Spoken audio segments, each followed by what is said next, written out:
Hey everybody, and welcome back to the channel. So a lot of you have asked, why haven't we been working on the Trommel?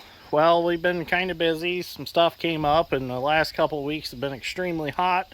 So between being real hot and being real busy, we just haven't worked on it. We kind of put it on the back burner. Well, now today, it's really nice out. It's in the 70s. So Dad's Strength and I decided to come over here and start working on the hydraulic plumbing. So what we're using is, these are actually the steel hydraulic lines from T&L Irrigation Systems. They're really easy to work with. You just use a conduit bender to bend it. So what we're doing is, we've got our first piece of pipe laid out. We went ahead and we bent it on a 90, and we run it down the wall, and we 90'd it over, and it's going, well, you can't see it from here, it's going over to the controls over there for the Trommel.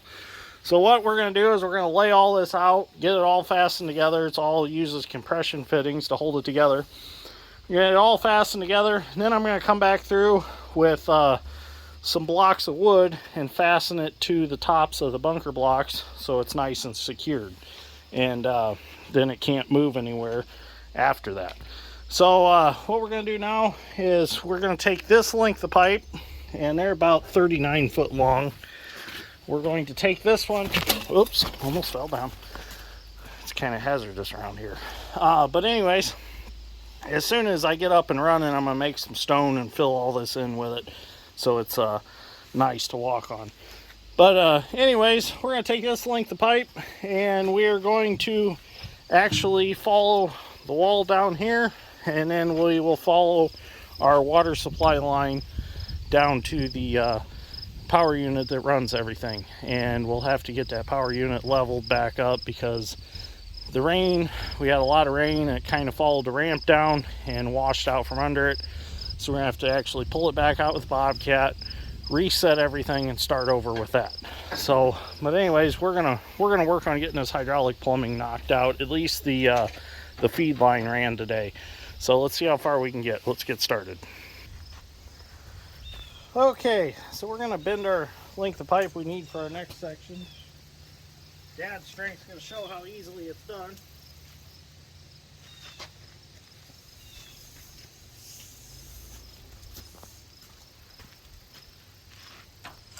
There we go. Now we need to bend the other one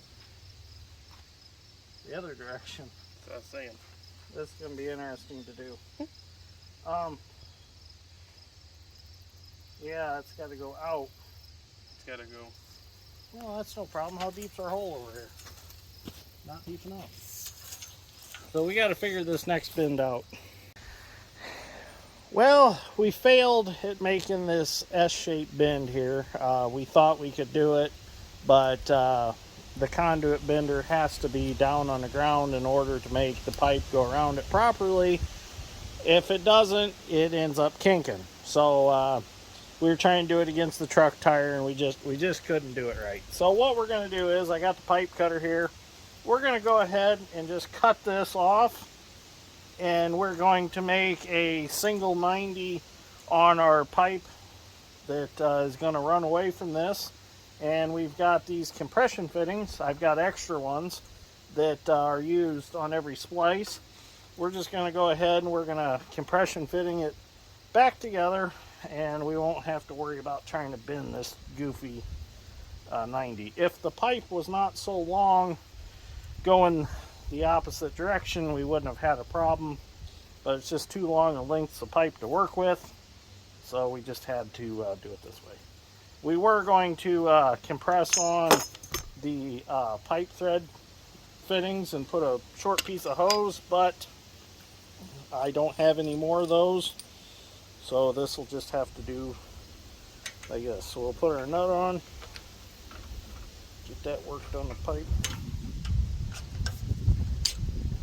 and then we'll go ahead and then we'll slide that piece on, slide that on, bring them down, and I'll grab some wrenches and we'll get her tightened up.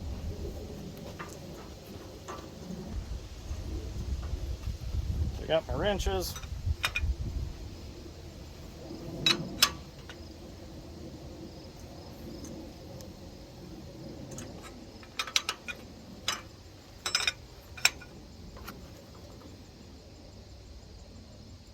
And there we go.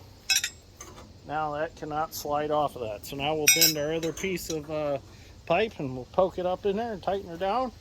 And we'll be on our way to the pump again.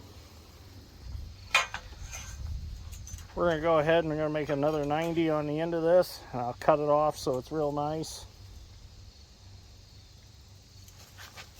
And then we'll connect that back. Oh, it's beautiful. Keep going. That's close. I think, yeah, that's good. That looks good right there. So now we'll cut that bad piece off and we'll put her together. So we got through all of our crazy bends and stuff up by the Trommel. So now we're heading towards the power unit. Just putting the lengths of pipe together. Pretty simple to do. They come with these caps. You got to get the plastic cap started to get it out. They're in there pretty tight. Darn it.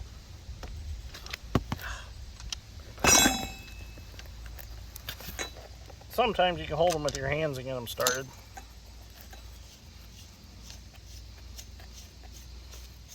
Just thread the plastic cap out on each side. Slide that back a little bit. Put your fitting in.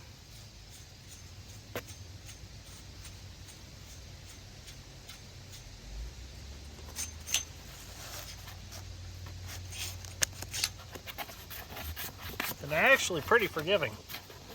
Just got to get them fairly straight.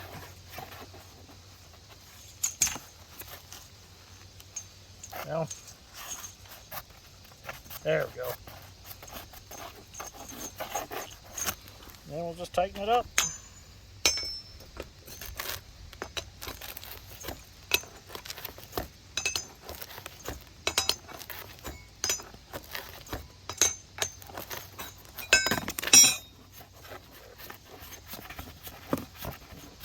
Must be little crunchies in the threads or something.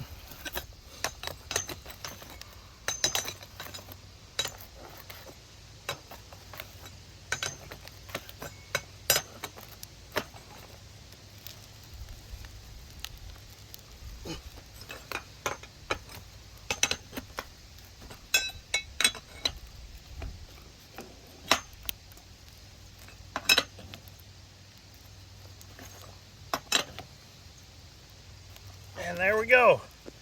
So I'll continue doing that until we make it down to the power unit.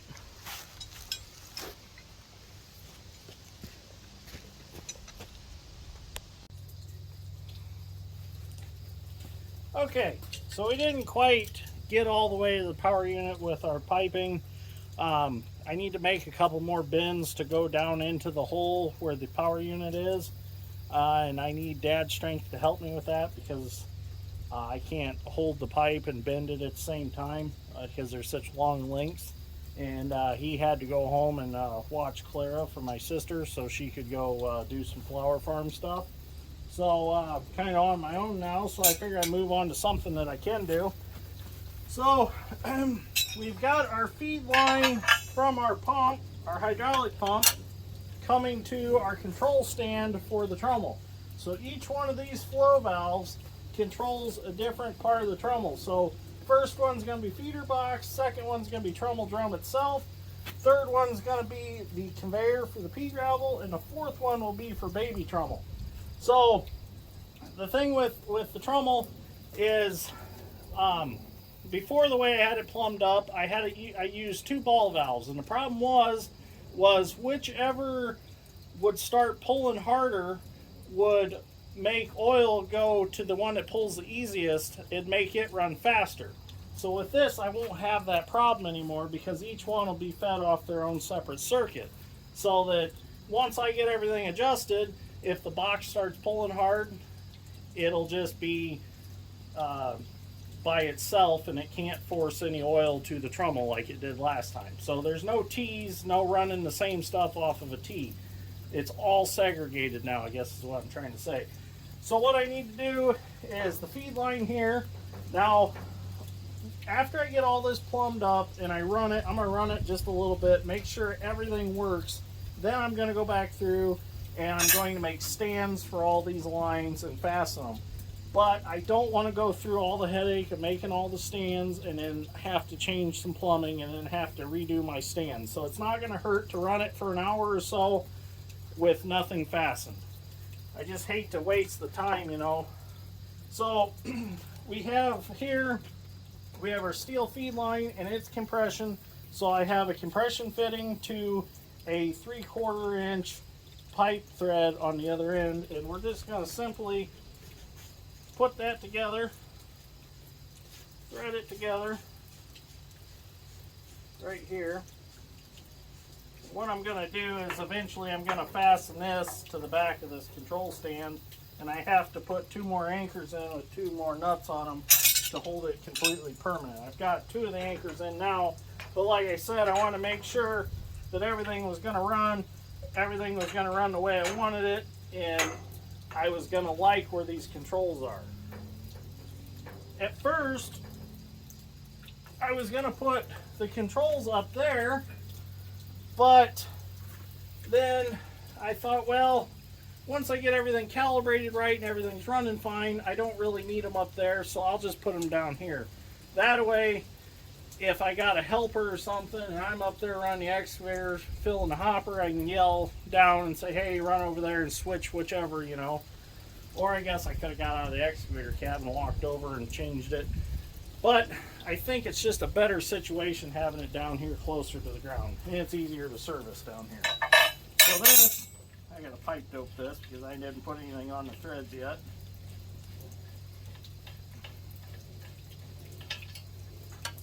So all these valves and stuff and all these hoses you see right here, I got from the surplus center out in Nebraska.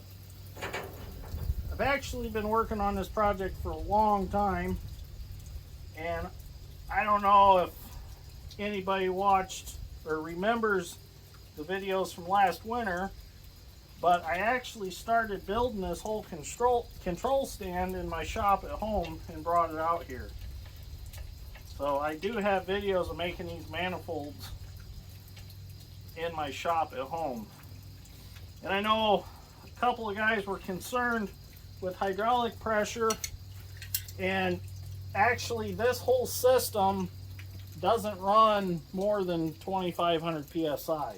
So it's actually more down around like 1,500. So it actually doesn't run a very high pressure. So really, them manifolds are plenty thick enough to hold the pressure, and all this hose is MSHA rated hose at 3,000 psi and it's flame resistant. So I've got plenty of pressure rating on all my hose and stuff. So what I'm going to do is basically I want to make it so I can easily take this down and move a component if I have to, or move the conveyor or something. So what I'm going to do is I went with all quick connects on here. That way, if I need to move something, change something, I just quick connect it like this. And then when I want to move it, I just uncouple it and move whatever I need to move. So I kind of made it quick in a sense that way too.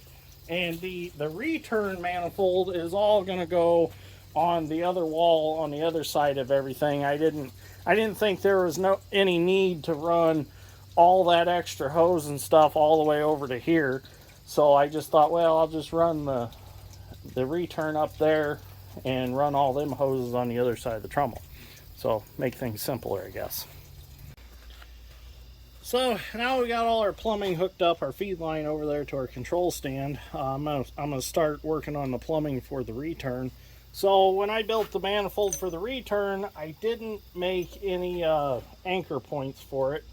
So I had some scraps in my truck here, so just some plates with some holes in them already, which are perfect size holes already. So I'm just gonna take stick welder and weld one of these plates to each side of here, and I'll set it on the wall where I want it, and I'll bring my hammer drill, and I don't have it with me, I took it out of the truck. I'll bring my hammer drill and we'll get some red head anchors put in there and get some nuts on them and get them tightened down. So let me get the welder started and we'll get welding on this.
Okay, so I don't know if anybody noticed, but after I got done welding that, I tipped it up and a bunch of rusty water run out. Well, I had forgotten to seal them plugs in and it sat outside in the rain. So what I done was I took all the plugs out, I took it over to my fuel tank in my pickup, and I put some diesel fuel in it, shook it all around, cleaned it all up, so got all that nasty rusty water out of it, and I sealed the plugs, and now I'm going to tighten them back in. But I need to put this fitting in the end of it first, because this fitting will connect to our our steel line that's coming up from the power unit. So I thought I might as well just do this now, get this out of the way. And I don't know if anybody noticed in the video, but I'll tell on myself, this tab drawed up just a little bit while I was welding on it, which is no big deal. I mean, it's not like it needs to have any sort of certain alignment, so it's no big deal if that happened. Just kind of a rookie mistake. I should have turned it over and tack welded it from the bottom side, and I didn't. That was my fault. Should have known better.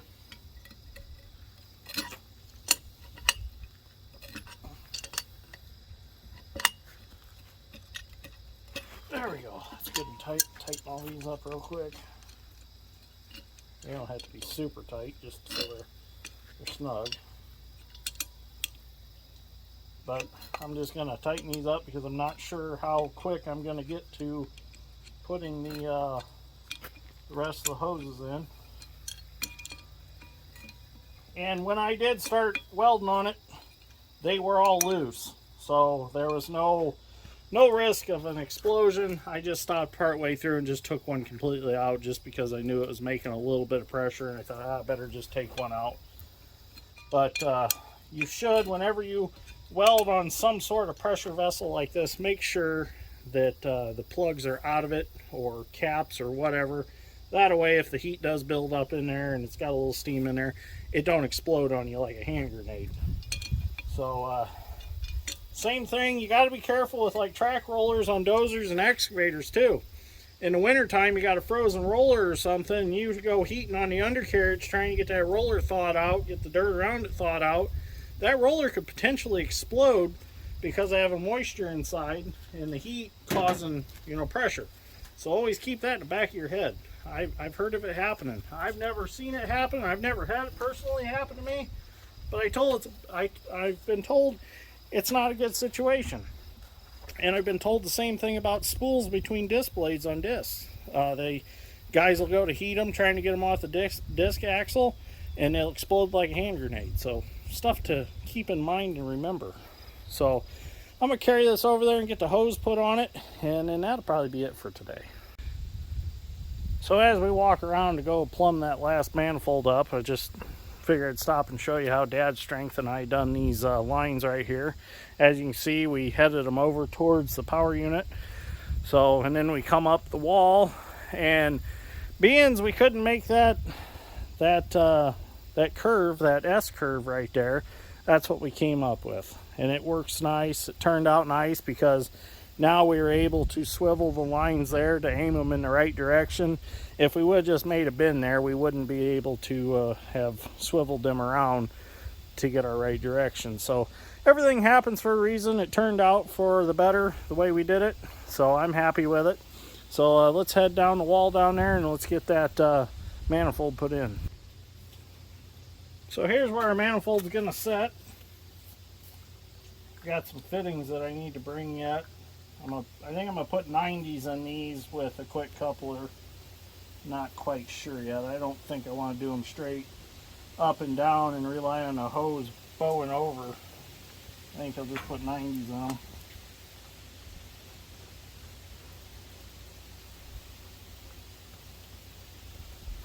This worked out good. We just put a short length of hose in the steel line so I could move this wherever it felt comfortable. The thing I like about the way I've set up this trommel is there's no electricity involved. It's all hydraulic. The most electricity that's involved is the 12 volt at the power unit, which is completely safe.